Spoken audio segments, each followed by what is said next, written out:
le monde, j'espère que ça va pour vous. Alors aujourd'hui on se retrouve avec le 6e maquillage de ma série Pride il me semble. Et aujourd'hui je mets à l'honneur le drapeau gender fluide. Donc je vous explique vite fait ce qu'est une personne gender fluide parce qu'on peut souvent confondre avec les personnes non binaires alors que ce n'est pas vraiment la même chose. Gender fluide, comme dit dans le nom, c'est la fluidité etc. entre homme, femme et neutre en fait. Parfois la personne peut se sentir femme, parfois homme et parfois neutre, voilà, ça dépend, c'est pour ça qu'on dit gender fluide, fluidité, mouvement, etc. Enfin en gros c'est ça, mais de toute façon je vous mettrai une définition pour que ce soit plus complet et de toute façon vous retrouverez la définition complète, pardon j'ai bégayé, sur mon Instagram comme d'habitude. Les non-binaires en fait, leur identité de genre ne correspondent pas aux normes masculines et féminines, ils ne se sentent ni hommes ni femmes, du coup ils sont neutres la plupart du temps. Mais en gros voilà c'est ça, mais de toute façon il y aura la vidéo dédiée au drapeau non-binaire, donc vous inquiétez pas. En fait c'est parce que je voulais juste vous montrer la différence entre les deux. Je vais passer à la présentation de la personne qui est avec moi aujourd'hui. Du coup aujourd'hui c'est Sora, il a 17 ans et on peut le genrer en il, elle, yel ou à elle, même s'il préfère qu'on évite de dire elle parce qu'il a de plus en plus de mal avec ce pronom, mais du coup il préfère il ou yel, mais si on l'appelle par les autres pronoms c'est pas ça qui le dérange le plus, mais quand même à éviter, surtout quand on le précise. Donc voilà, respecter les pronoms c'est super important parce que les personnes peuvent se sentir très mal si on les appelle elle au lieu de il ou l'inverse, etc. Désolée. Et du coup ses petites passions sont la musique, le dessin et le monde aquatique. Comment il a su qu'il était gender fluide? Eh bien je vais vous le lire parce que je n'ai pas envie de me tromper ou de mal m'exprimer, je préfère le lire, c'est plus sûr. D'ailleurs comme avec les personnes précédentes, souvent j'ai lu, voilà, je préfère faire ça au lieu de me tromper. Et du coup je cite: j'ai vraiment su que j'étais gender fluide il y a environ 2-3 ans avec mon ex meilleur pote avec qui je pouvais être moi-même, donc elle et il. Mais avant, je ne savais pas que le genre yel, donc celui qui définit mon genre neutre, et AL, celui qui me définit quand je me genre fille et garçon à la fois, ou garçon et neutre, etc. Donc, c'est un petit peu compliqué, mais si vous avez besoin de renseignements ou quoi, allez lui parler, il sait de quoi il parle, il pourra vous répondre. En plus il est super gentil, super agréable, donc n'hésitez pas, parce que je sais que ça peut être compliqué pour certains, enfin voilà, je comprends par rapport aux pronoms et tout, c'est normal. Et je ne les ai appris que récemment, on va dire 1 an 6 mois. Après c'est vrai que c'est assez méconnu, enfin maintenant ça va mieux, mais avant on n'en parlait jamais du genre neutre en fait, yel, AL, tout ça. C'était pas très connu, mais moi je connaissais pas en fait. J'ai appris ça aussi il n'y a pas si longtemps. Donc voilà, c'est grâce aux réseaux sociaux d'ailleurs, donc pour ça je remercie les réseaux. Du coup il l'a annoncé à ses amis et ça a été très bien pris. Il l'a dit également à sa mère, son père et ses grands-parents, je crois qu'il attend pour faire son coming out. Donc voilà, mais sinon pour le moment apparemment ça se passe bien, donc je suis très contente pour lui. Voilà, je vous ai fait sa petite présentation, mais par contre je précise juste une chose, c'est que quelque chose va changer aujourd'hui. Et en fait donc Sora ne fera pas de maquillage parce que c'est pas trop son domaine et ça sera un dessin à la place et qui est vachement cool. Et du coup il y aura quelques petites étapes à la fin en vidéo ainsi qu'une photo pour vous montrer son dessin qui représente en fait le drapeau gender fluide. Parce que en fait je vous jure que j'ai galéré à trouver certaines personnes, certains drapeaux etc. Donc je me suis dit on va pas rester enfermé dans le maquillage et je me suis ouverte à l'art en général. Comme ça je trouve ça cool aussi, on peut partager du dessin, de la musique, des photos etc. Parce qu'il n'y a pas non plus que le maquillage pour s'exprimer. Donc voilà, aujourd'hui ça sera avec du dessin. Enfin voilà, et de mon côté voici ma représentation du drapeau gender fluide. Et pour le tuto on va commencer tout de suite et c'est parti. Alors on va commencer avec le teint et je le fais exactement comme d'habitude. Ensuite on va passer aux sourcils et je viens prendre mon gel à sourcils de chez Kiko qui est vraiment très bien et je trace mes sourcils comme j'ai l'habitude de le faire. Donc je remplis bien mon sourcil pour qu'il soit bien foncé et je fais la tête de mon sourcil avec des micro-poils.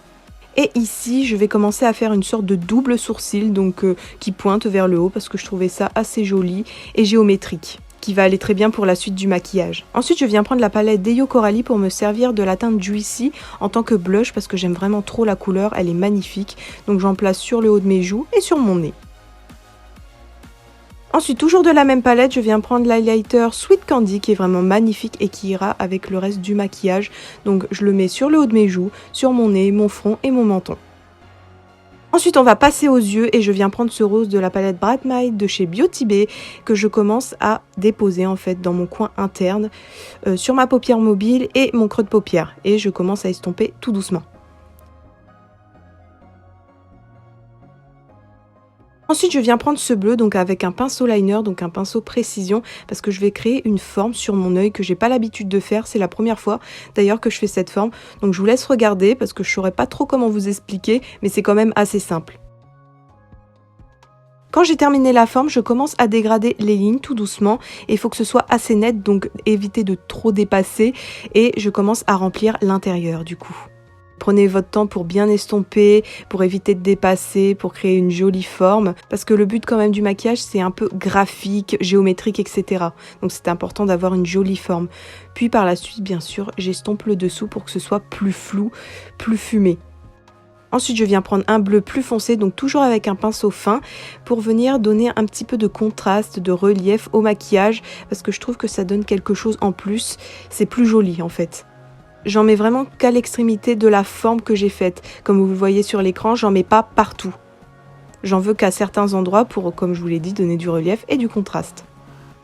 Ensuite, je viens rattraper le tout donc avec mon anti-cerne et un pinceau plat parce que je veux vraiment que ce soit net. Ici, je viens prendre un violet foncé, donc toujours avec un pinceau fin, parce que je vais venir tracer le dessous de mon ras de cils. Donc vous allez voir la forme que je vais faire. Donc c'est un peu comme une sorte d'œil de poupée, mais pas vraiment, enfin vous allez voir. Et j'étire bien sûr vers l'extérieur de mon œil et j'estompe. Ensuite, je reprends la palette d'Eyo Coralie et je viens prendre son violet parce que franchement, un gros coup de cœur, il est magnifique. Et je commence du coup à dégrader mon ras de cils que j'ai créé. Ici, je viens prendre du noir, donc pour réintensifier le tout, pour donner du contraste et tout, comme j'ai fait pour la première forme en fait. Là, je viens reprendre le rose de tout à l'heure pour finir ma forme parce que, vous voyez, il y a encore un petit peu de beige et moi je ne veux pas. Du coup, je rajoute de la couleur rose tout simplement pour combler le vide. Par la suite, je viens prendre mon liner, donc le Epic Liner de chez NYX et je commence à tracer mon liner mais sans virgule. Je m'arrête en fait à la fin de mon œil quoi. Là, je reprends du noir avec un petit pinceau pour dégrader un petit peu le noir de mon liner parce que j'ai pas envie que ça s'arrête net, je trouvais pas ça joli. Donc voilà, et je le fais pour tout mon liner au final parce que j'aimais bien. Ça faisait un petit effet fumé pas mal je trouve. Et bien sûr, vu que j'adore les bascules, eh bien j'en fais une. Ensuite, je viens prendre ce blanc parce que dans le drapeau Gender Fluid, il y a du blanc et je le rajoute entre ma forme bleue et ma petite forme violette. Et en plus, ça me permet de dégrader, donc c'est pas mal. Ensuite, je viens prendre mon Jumbo blanc. Un crayon blanc est tout aussi efficace et que je viens mettre du coup en muqueuse, donc inférieure. Et j'oublie pas de dégrader parce que sinon ça va faire une démarcation avec la couleur de ma peau et le blanc. Ensuite ici, j'avais envie de rajouter une moustache. Je trouvais que ça allait bien avec le look. Du coup, je prends du fard noir, un petit pinceau et je trace tout simplement des petits traits assez fins parce que je voulais pas une grosse moustache non plus. Je voulais que ce soit subtil et c'est le cas. Et franchement, j'ai adoré. Et entre deux, ah oui, j'ai oublié de vous dire, mais j'ai rajouté une mouche. Ensuite, après tout ça, je viens poser mes faux cils. Et là, on va pouvoir passer à la bouche. Donc, je prends ce rouge à lèvres rose foncé que je place du coup sur mes lèvres. Mais par contre, vu que mon maquillage est assez géométrique et graphique, je veux que mes lèvres soient pareilles. Donc, j'essaye de faire mon cœur de lèvres pointu. Donc, je commence au rouge à lèvres. Donc, voilà, un petit peu grossièrement. Et ensuite, je continue au pinceau pour avoir plus de précision. On va enfin pouvoir passer au buste et là je viens prendre ma palette de fard à l'eau et je commence par le rose et je prends un pinceau assez fin pour faire ces lignes parce que j'avais pas envie de quelque chose de trop gros, trop épais, non c'était pas le but recherché et j'essaye de former en fait une sorte d'éclair, voilà j'avais envie de faire comme ça et ensuite je fais la même chose avec toutes les couleurs, donc le blanc, le violet, le noir et le bleu et je suis en fait ma forme initiale. Pour faire comme une sorte d'éclair avec les couleurs du drapeau Gender Fluid, tout simplement. C'est pas compliqué.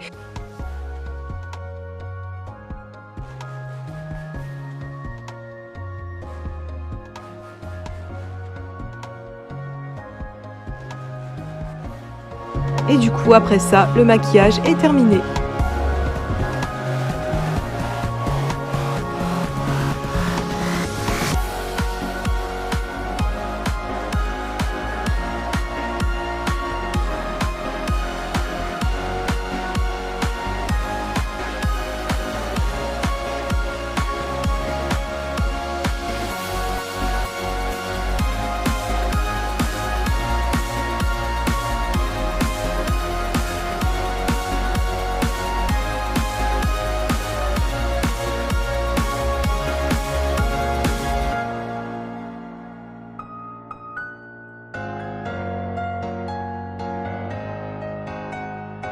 Donc voilà, le maquillage est terminé, j'espère qu'il vous a plu, ainsi que le dessin de Sora, parce que franchement je trouve ça trop original, c'est trop beau, la petite carte Pokémon et tout, en plus on voit bien tous les détails, on voit le drapeau derrière en fait, le serpent, je sais pas si vous l'avez vu mais voilà. Ensuite on voit le petit drapeau multicolore donc qui représente la communauté LGBTQ+.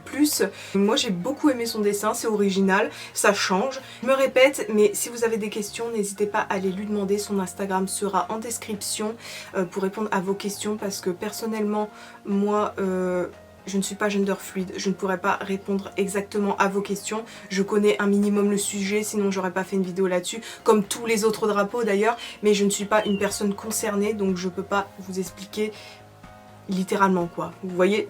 Enfin voilà, si ça vous a plu, n'hésitez pas à nous rejoindre sur nos réseaux sociaux qui sont tous en description et à vous abonner à ma chaîne si ce n'est pas encore fait. Et je vous remercie encore une fois d'être resté jusqu'à la fin et on se retrouve bientôt pour un nouveau look Pride. Bye bye.